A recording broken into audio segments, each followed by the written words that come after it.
You know what? One of the things I love about podcasting is that I can find content ideas as well as insights into how to improve my show nearly everywhere. Whether it's something that I read in a book or something that I've just experienced, I find those there, and they're there for you as well if you're looking for them.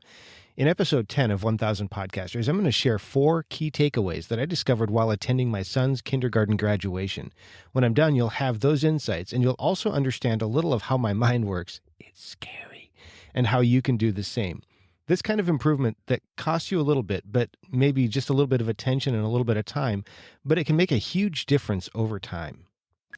What's happening, podcasters? I'm Brian Ensminger with another episode about podcasting on my journey to personally help 1,000 podcasters launch, improve, and sustain their shows. As I was listening to yesterday's episode where I talked a little bit about room noise and microphones, I realized that the microphone that I'm using didn't actually pick up as much of the room reverb or the room echo as I'd intended for the recording. So it's a little bit interesting to think about how even a good quality microphone, just a reasonably good quality microphone, can help overcome some of that stuff. One of the other things I mentioned yesterday was that I needed to create a way to track how many podcasters I'd personally helped since I called this 1,000 Podcasters, and I do have that whole goal out there. So I did do that. And if you're interested in getting your name on the list, visit toptieraudio.com. As a podcaster, you are responsible for your listeners' experiences. Let me share one of my non-podcast experiences with you and see if you can pick out some of the insights before I share them at the end. If you do, make sure that you pop into the comments and share those, especially if you picked up something that I missed. Today was my son's kindergarten graduation, and I am super thankful that I was able to see him transition from kindergarten into first grade.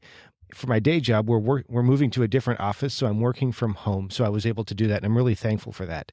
His graduation started at 8:45, so being good parents, we wanted to get there early. So we left about 45 minutes early, maybe around 8 o'clock in the morning. We got to the school, and there was almost nowhere to park. I don't think I've ever seen it that full before, not even when they were having special events. We did find our parking spot, and I think it was probably the last legal spot left there. And honestly, there were already cars parked in the grass and some other unconventional places. So we ended up having to walk quite a while to get to the office. Once we got to the office to check in, they let us know what was going to be happening, how long we would wait, and so on. We weren't up immediately, and we knew that we weren't going to be seated for a while, so we just kind of stood around waiting to see what was going to happen and to wait for our seats. My wife volunteers at the school, so she kept seeing teachers and kids and parents that she knows, so she had a chance to say hi to some people. And I just kind of hung out and looked at the walls and looked at the people. When it was finally time for us to go in, we headed into the gym to claim our space, and we found a spot. We were needing to save a spot for some friends as well as for my daughter who is joining us. She's in the 3rd grade.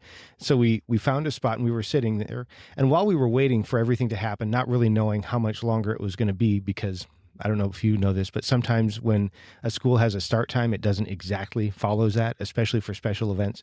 So we were just waiting for that to happen. And while we were waiting, there was an announcement about somebody who needed to move their car. They had apparently blocked somebody in, and the loudspeaker was incredibly distorted. It was like somebody was just absolutely eating the microphone and not exactly screaming into it, but it kind of sounded that way. And so it was nearly impossible to understand. And speaking quite frankly, I don't think that anybody cared. I think that they were paying more attention to what was going on around them than that. And I think probably people pay more attention and understand more from the airline safety presentations at United Airlines or American or any other airline for that matter than they did for this announcement. You sit in the cab and you watch people too. You'd probably notice that people are not paying attention to that and they're not even trying to listen.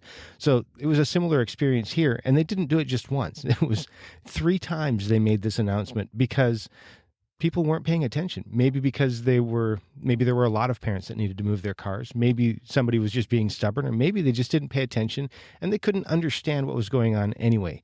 Finally, they did get that part taken care of. And so the graduation started, and in typical fashion, they didn't exactly hit the ground running.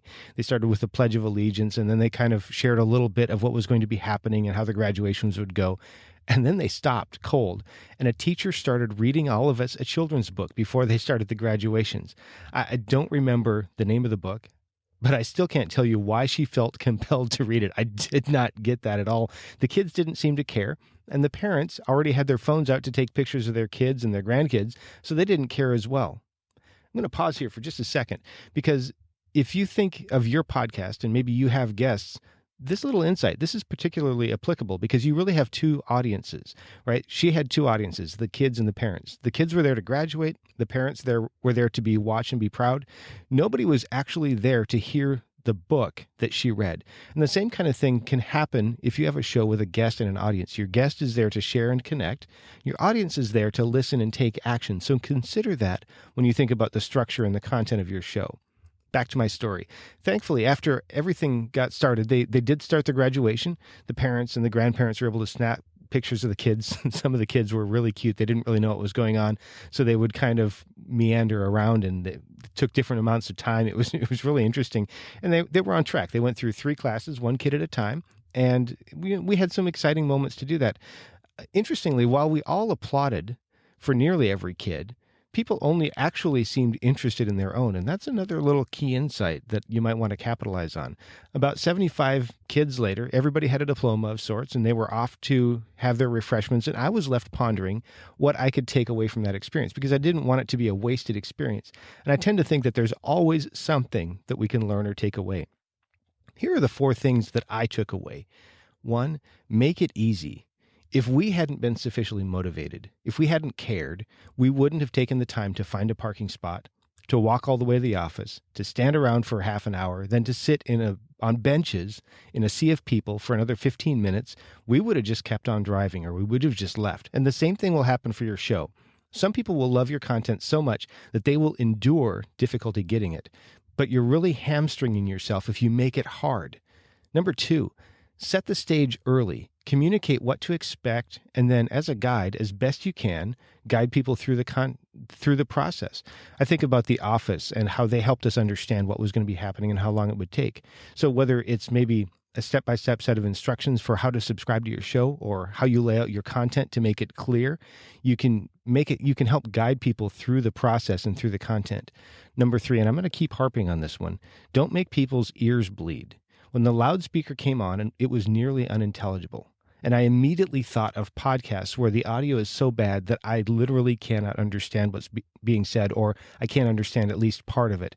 Now, I'm not trying to be an audio nerd here. I'm not trying to be a jerk. I'm just saying, this isn't just about not being pleasing. I mean, so bad that you can't understand. For example, for me, if I'm driving to work and I'm having to ride the volume knob in order to balance between the loud and the soft, or there's a person I can't hear, or entire words are missing, I can't understand it, and so I might go on. We're not talking about perfect audio here. It just needs to be good, and good isn't actually that hard or that expensive. Number 4, if it doesn't serve your audience, consider dropping it. Think about that random book that our first teacher read. It didn't look like anybody was into it, not the kids, not the parents. I still don't know why she read it. Maybe if she'd set the stage to help us understand why it was relevant, it would have been different, but it wasn't. And so it just didn't make any sense.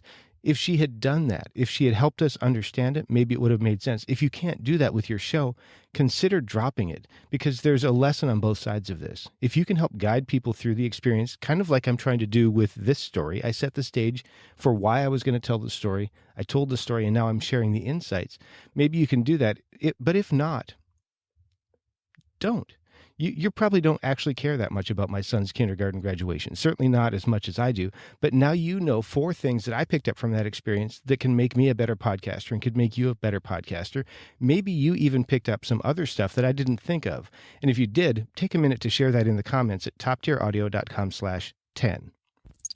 If you found this valuable and you want to level up your podcast quickly, consider the Christian Podcasters Summit. We're not going to go as deep, and we won't necessarily be as specific as we could if we were focusing just on your show, but we're going to cover a broad range of topics from several different speakers to help you grow and improve your show. I'm working on some giveaways to go with your ticket if you use my affiliate link at toptieraudio.com/summit. Some things focused on helping you improve the audio quality of your show. If you're interested in that, visit toptieraudio.com/summit. If you like the show, make sure that you subscribe using your favorite podcast app, and then tell your friends to do the same at 1000podcasters.com. Thanks again. Now go out there and make a great podcast.